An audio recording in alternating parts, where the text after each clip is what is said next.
Hey, we're back here for another episode. I wanted to use this episode to focus on uh, basically my loathing of the comic book movies that are so ubiquitous these days. And I wanted to frame it behind an essay I read in college that has really informed how I look at these films. And honestly, it's the reason probably why it takes such a negative tone towards them, if you will, while you're watching a lot of these. I'm sure you've noticed that I'm just not a very big comic book fan, especially like, the Marvel movies and DC movies and all that. And I tie this back to something I read in college, like I was saying. It's Walter Benjamin's Art in the Age of Mechanical Reproduction. And it's a seminal essay. I'm sure a lot of y'all are chat GPT in it now and helping AI, using AI to help you understand this, because it was honestly hard to for me to kind of wrap my mind around it back in the day. And I believe the essay itself is about 100 years old. It's getting close to being 100 years old. And essentially, it's that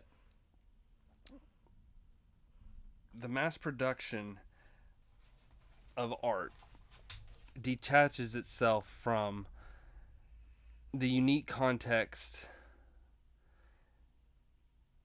that it was made in, that which would then alter its social and political significance.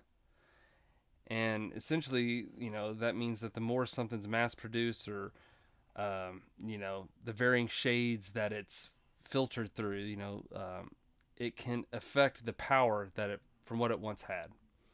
You think of like the first Batman being made, the comic book. I believe it came in the late 30s, so it's still during the Great Depression. You got a billionaire who experiences loss and suffering like everybody else is experiencing around the country. But what does he decide to do? He decides to put his money into helping Gotham, helping the people. Which is, it's a nice fantasy that people on the bottom hope that the leaders on the top actually care. But as we've seen time and time again, that's not necessarily the case, or history hasn't borne that out. Mm, so what I want to take from that is that when I view a lot of these movies, I see it through that essay for some reason. And that I realize that, you look at our political instability that's going on around the world, it's like essentially the world order is getting overturned after 75, 80 years of it being the same. And you start asking yourself, why is this? Why is this happening? Well, you start looking at the art and the way things have been going for the last 100 years. You can start seeing these patterns and start seeing what is popping up.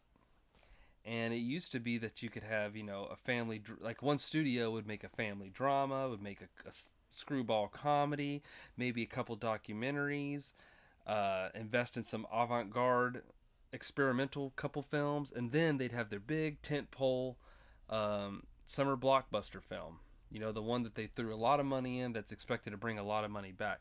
Well, nowadays studios only invest in those tentpole movies. They only care about what's the return on the ROI. Which, if you've been paying any sort of attention to the movies that have been coming out over the last, probably say 4 or 5 years, since COVID especially, those comic book movies are not bringing back the money they used to. And they're spending like, $300 million on a budget, $400 million or more. And I don't know if you know this, but whenever you hear $400 million for a movie, that means it takes about $1 billion for it to break even, because it's the cost of the movie. You times that by two for marketing, and then you add a little bit extra on there for distribution and all sorts of other, additional adding to the adds to the cost, over time. So when you're talking about a movie has to make like close to $1 billion to break even, there's only been so many movies in history that cross $1 billion global intake. And I just think, that's part of the reason why we're seeing what's happening now with movies, is there's no medium budget or small budget films that go on to make an absolute fortune, because the studios are not allowing for that to happen. And part of that is because of these comic book movies.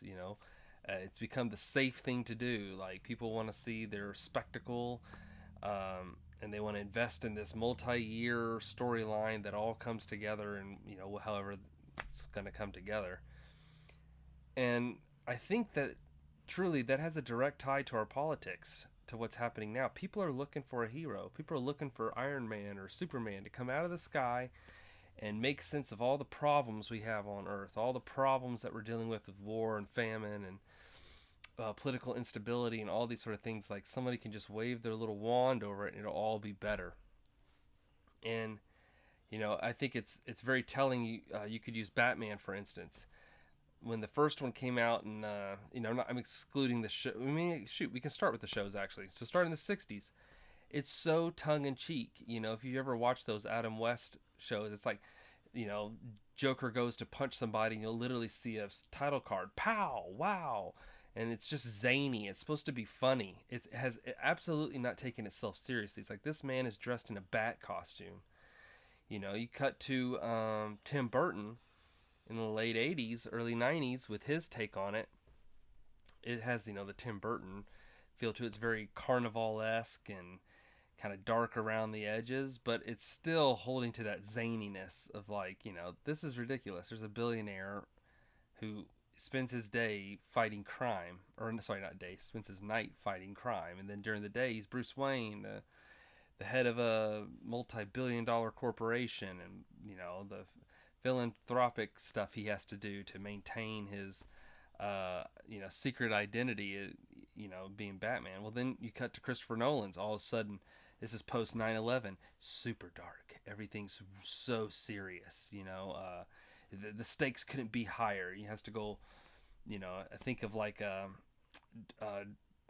Dark Knight. He goes to like Hong Kong. He's bouncing all around, all the different places he has to go to get this, to capture the Joker, essentially, who's just right there underneath his nose. The Joker being, the embodiment of anarchy.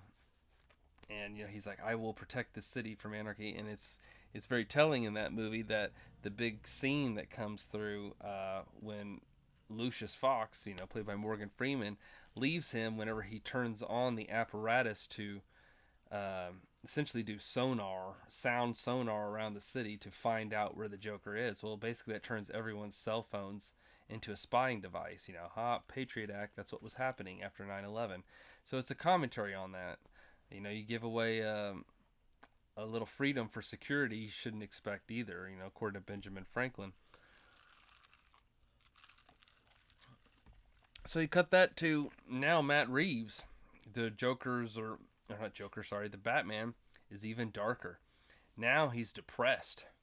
Beforehand he had a mission. He was gonna make right. Now he's just a moping, sad person who is fighting crime and stuff almost by obligation to just do anything. Otherwise he would just sit in his cave and waste away. So it's like you can literally see the degradation of the character, like, as it's gone from the 1930s all the way to now. It's gone down and down and down, more and more bleak, and James Gunn's about to do a relaunch of the Superman movies, but I mean, like, I've never really gotten any sort of emotional attachment to Superman ever. I think that's part of the reason why, a lot of it he's talked down on as a character, because he's Superman. Nothing really hurts him other than kryptonite, and so if the guy's always going to win, what's ever at stake? He's going to beat Lex Luthor. He's going to beat Apocalypse or whatever he has to deal with, and there's no tension there if the person's going to win.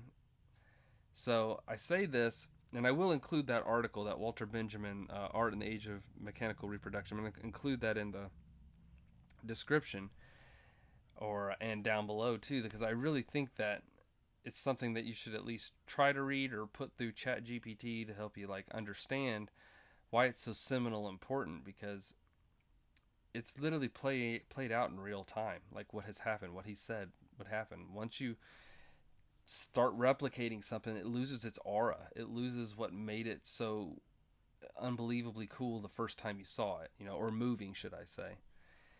And I really do think that's a direct tie to our, our art reflects our politics, not perfectly, but it definitely can encapsulate the time that you're in.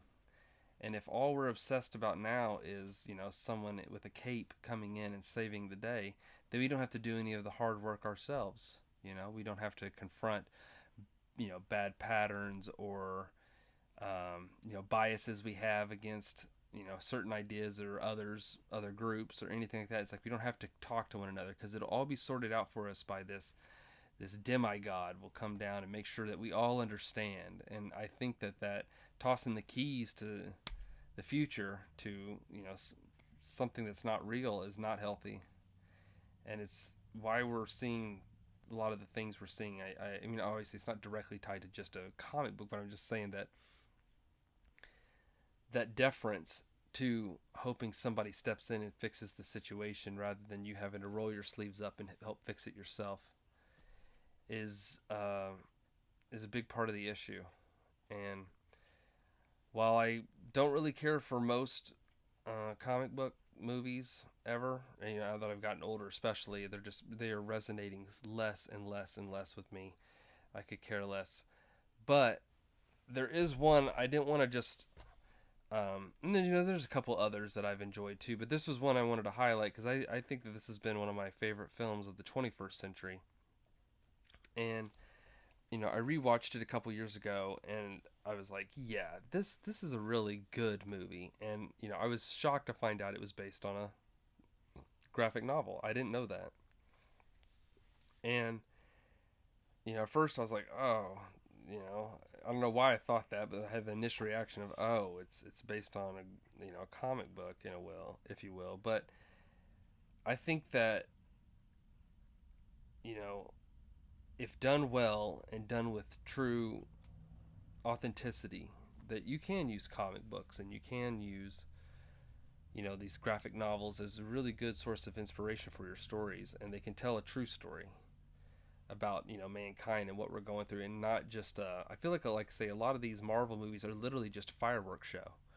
We're waiting the whole movie to see stuff explode and people twist around and blah, blah. I mean, I saw that the Tobey Maguire Spider-Mans are coming back to theaters. They're trying to squeeze that lemon for a little more juice. And it's just like that those movies were done like 20 years ago. But I guarantee you they're probably going to still do all right because people are going to want to go to the theaters and be impressed again by the spectacle. So the movie I was talking about though earlier is David Cronenberg's History of Violence. About a small town man who's basically his past comes back into his life, and what is he going to do to protect his family? What is he going to do to break with that past forever? And it's a really, really, really good movie. It's one of Cronenberg's best, in my opinion. And this is the guy who did like The Fly and Scanners, and he's done a lot of really good, interesting films. And there's a certain restraint in History of Violence that he doesn't normally show with his visceral image nature that he normally goes with. Even though there are some there's some scenes of extreme violence, it is really more of a family drama, especially from his wife's point of view. This man that she's married is not who he said he was. He's still the caring father to the children. He still loves her, but he has this stain on him from the past that she had no idea she knew, and now it changes how she looks at him. And that makes for some really interesting drama, in a story where it's it could just be he's a superhero type and he beats up everyone and gets away with it all the time, but this is a little more messy, and I think that's why I liked it so much. Is it wasn't just Batman or Superman that you can't touch them because they're going to win every time. Watching that movie, I thought he could lose. He could genuinely lose, and that added to the visceralness of it. So I wanted to kind of talk about Walter Benjamin and that essay, and definitely have it listed for you to read so you can understand why I'm probably never going to review any of the DC or Marvel films because they just don't move me at all, and they've lost their aura with me completely. And I'm looking more towards, comedies and dramas that speak to what's going on now, not trying to just necessarily escape, but actually ask questions and maybe try to seek answers. And so, yeah, I wanted to be upfront and state why I feel this way towards comic book movies. That way, if you start wondering while you're watching the channel, why doesn't he ever get to Endgame? Why doesn't he ever get to? I've seen quite a few of them, not all of them. I'm going to be honest, because I just don't want to waste my time on all. But yeah, I saw like the big ones, and I saw like Black Panther, for instance. All the hoopla about that. I wanted to know what was going on because I want to be in the know. I don't want to just be shut off from the world. But that movie was nominated for Best Picture, and that's just patently absurd. Black Panther nominated for Best Picture. I understand the importance of it and the history of filmmaking and everything. I get it, but there's no way you could look me in the face and be like, that is one of the greatest pictures made that year. It's ho hum as far as any type of comic movie I've ever seen. It's nowhere near Spider-Man 2 or The Dark Knight, or even, like I said, History of Violence. But yet everyone, it's all I heard about that year. I got to go see Black Panther. It's the greatest. Da, da, da, da. I just, they don't move me like that, like they do a lot of others. And now I'm not the only one with how much money they're starting to continually lose. Hollywood's moving on. They're starting to do like they did Mario, Superman, not Mario, sorry, Mario and Luigi last year, and it was a huge hit. They're gonna start doing more comic book movies, not comic book. They're gonna start doing more video game movies like Legend of Zelda. I bet you Metal Gear Solid will come out before too long. A Fortnite movie, it's gonna happen. So they're gonna shift from comic books to video games. And that's what I really think is gonna happen in the next for the next 10 years of films. And that's really just kicking the can down the road, because then a lot of these people who have played these games and love these games are gonna be like, oh, it's nowhere. This movie doesn't touch the greatness of what it was when I first opened that pack or I first downloaded that game onto my server and played. It has, what is this? Well, it's lost its aura. That's what happens in the age of mechanical reproduction, as Walter Benjamin would say. And it's a lesson to be learned. And so, yep, that'll end it on this episode. And be sure to read it, or like I say, put it in that chat GPT so you can get the cliff notes of what it's about, because Walter Benjamin really knocked it out of the park. All right, that's it.